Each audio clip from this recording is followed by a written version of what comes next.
कशिश और स्वागत है आपका नेक्स्ट 9 न्यूज में। इस रिपोर्ट में हम बात कर रहे हैं अमिताभ बच्चन को लेकर। बता दें कि 4 मार्च को उनकी फिल्म झुंड रिलीज होने वाली है और इस फिल्म को लेकर काफी ज्यादा एक्साइटमेंट भी है लोगों में, क्योंकि स्क्रीनिंग हो चुकी है और स्क्रीनिंग से काफी सारे एक्टर्स ने जब देखी तो उनकी आंखें नम हो गई। यानी कि इससे साफ साफ पता चलता है कि वो बहुत ही इमोशनल और हार्ट टचिंग स्टोरी है।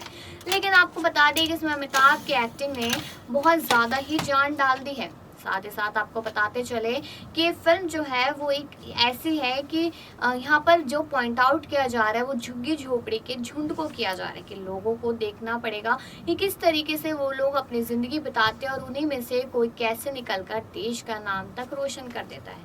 तो आप इस रिपोर्ट में ये सारी चीज़ें ज़रूर जानिएगा। बता दें कि जिंदगी को संवारने के लिए सही मार्गदर्शन की आवश्यकता होती है। फिल्म के आखिर में एक दृश्य है जिसमें हवाई जहाज उड़ान भर रहा होता है और नीचे एयरपोर्ट की भारी दीवार पर लिखा है, इस दीवार को लांघना सख्त मना है।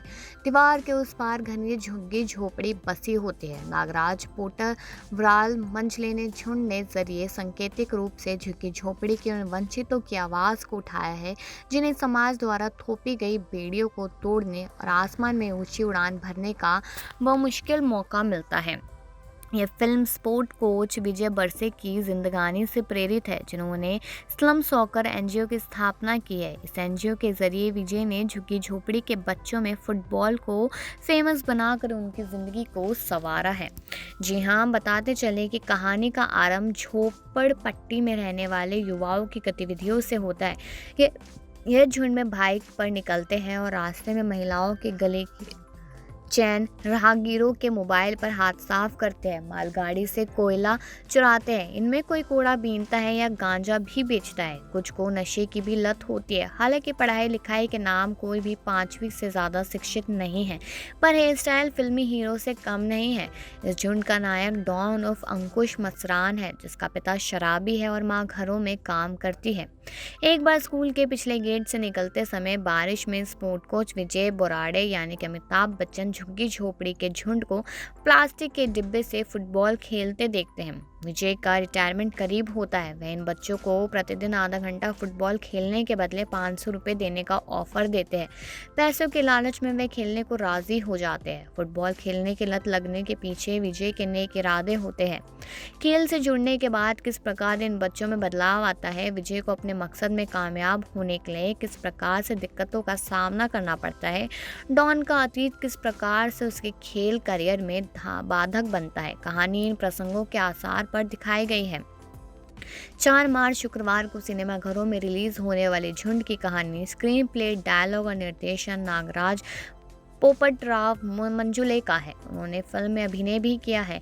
मंजुले ने इससे पहले साल 2016 में रिलीज ऑनर किलिंग मुद्दे पर आधारित मराठी फिल्म सैराट का निर्देशन किया था। सैराट की तरह झुंड भी उनकी शानदार कृति है।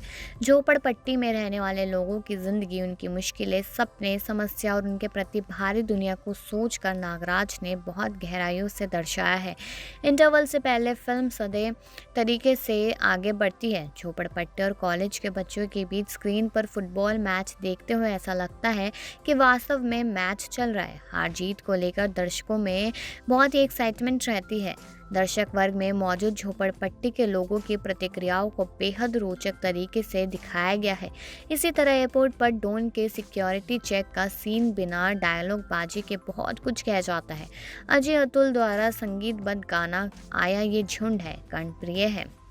विजय बुराड़े की भूमिका को अमिताभ बच्चन ने चुस्ती के साथ निभाया है। उनके सभी उम्र के फैंस यह फिल्म पसंद करेंगे। फिल्म में ज़्यादातर कलाकार नवोदित और झुग्गी झोपड़ी से ही है और सभी का काम उल्लेखनीय है। स्क्रीन पर कहीं से ही बनावटी नहीं लगती। डॉन की भूमिका में अंकुश गेदम ने किरदार की मनोदशा, खेल के प्रति लगाव और तकलीफ़ों को समुचित तरीके से आत्मसात किया है। सैराट फेम आकाश तोषर और रिंकू राजगुरु भी कहानी का हिस्सा है। आकाश खलनायक के तौर पर जचे हैं।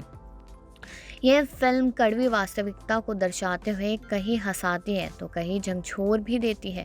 लंबी अवधि के बावजूद आप कहानी साथ बंधे रहते हैं। फिल्म के एक लक्ष्य में अमिताभ बच्चन का किरदार कहता है कि स्कूल, कॉलेज और यूनिवर्सिटी की दीवारों के उस पार भी एक बहुत बड़ा भारत रहता है जिसके बारे में हमें सोचना होगा। संदेश स्पष्ट है कि अगर दिशाहीन बच्चों को सही मार्गदर्शन मिल जाए तो उनकी ज़िंदगी भी संवर सकती है और वह मुख्यधारा का हिस्सा बन सकते हैं। फिल्म के दूसरे हाफ में कहीं कहीं मराठी में डायलॉग है, उनके भाव को आसानी से समझा जा सकता है, लेकिन उसका हिंदी में सबटाइटल देना चाहिए।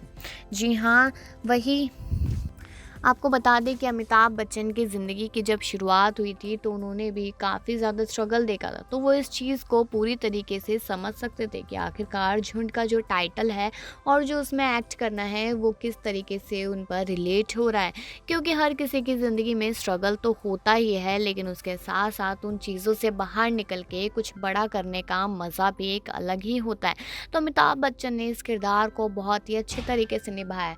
अब हमने फिल्म की तो बात कर ली है, लेकिन अगर इसमें हम थोड़ी सी अमिताभ बच्चन के स्ट्रगल को लेकर बात करें तो बता दें 11 अक्टूबर 1942 को जन्मे सुपरस्टार अमिताभ बच्चन की सफलता को तो सब देखते हैं, लेकिन सफलता के पीछे छुपा हुआ स्ट्रगल नज़र नहीं आता। फिल्मों में आने से पहले भी अमिताभ ने बहुत स्ट्रगल किया। फिल्मों में आने के बाद उनकी संघर्ष की राह और कठिन हो गई। उन्होंने जो फिल्में की वो बुरी तरह फ्लॉप हो गई। कई लोगों ने उन्हें घर लौट जाने या फिर कवि बनने की सलाह भी दे डाली। जंजीर के हिट होने के पहले तक उन्हें कई परेशानियों का सामना करना पड़ा। तो आपको बता देते हैं कि उन्होंने अपनी ज़िंदगी में बहुत सारे तकलीफ़ें भी देखी हैं। अजिताभ ने अमिताभ की कुछ तस्वीरें निकाली थी, उन्हें ख्वाजा अहमद अब्बास के पास भिजवा दिया गया। उन दिनों वे 7 हिंदुस्तानी फिल्में बनाने के लिए तैयारी कर रहे थे। इन 7 में एक मुस्लिम युवक का रोल अमिताभ को मिला था। इस चुनाव के वक्त अब्बास साहब को यह नहीं मालूम था कि अमिताभ कवि बच्चन के साहबजादे हैं। उन्होंने उनसे अपने नाम का अर्थ पूछा, तब उन्होंने कहा कि अमिताभ का अर्थ है सूर्य और ये गौतम बुद्ध का भी नाम होता है। तो ये सुनकर अब्बास बहुत ज़्यादा खुश हो गए थे और उनको लगा कि हाँ, इस शख्स में कुछ बात है तो मौका देना चाहिए। लेकिन कहा जाता है कि पहले स्ट्रगल करिए फिर मेहनत का इंतज़ार करिए। तो वही चीज़ हुई थी अमिताभ के साथ, इसलिए फिल्म झुंड को उनके साथ जोड़ के साफ साफ देखा जा सकता है। वही